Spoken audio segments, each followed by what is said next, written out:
सातारा जिल्हा मध्यवर्ती सहकारी बँकेच्या निवडणुकीचे पडघम वाजताच जिल्ह्यातील राजकीय वातावरण तापू लागले आहे।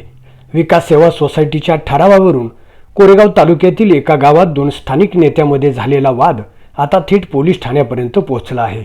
राज्य सहकारी निवडणूक प्राधिकरणाने जिल्हा बँकेच्या सन 2026 ते 2031 या कालावधीतील संचालक मंडळ निवडणुकीची प्रक्रिया सुरू केली आहे।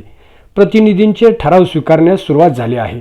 5 ऑगस्टपर्यंत ठराव दाखल करण्याची मुदत असल्याने इच्छुक उमेदवार आणि विविध राजकीय गटाकडून विकास सेवा सोसायट्यांमध्ये हालचाली वाढल्या आहेत।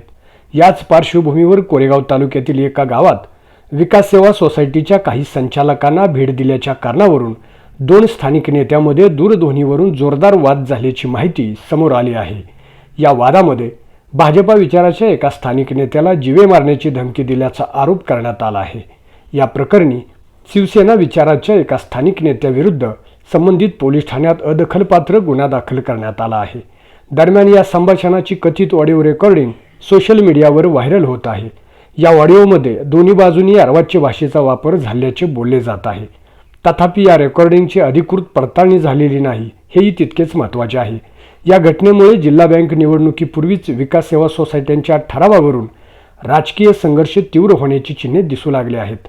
अनेक गावांमध्ये आपल्याच प्रतिनिधीचा ठराव मंजूर व्हावा यासाठी पडद्यामागील राजकीय हालचालींना वेग आला आहे। येत्या काही दिवसात आणखी घडामोडी घडण्याची शक्यता व्यक्त केली जात आहे। या प्रकरणाकडे आता संपूर्ण जिल्ह्याचे लक्ष लागले असून पुढे या वादाला कोणते राजकीय वळण मिळते हे पाहणे महत्त्वाचे ठरणार आहे।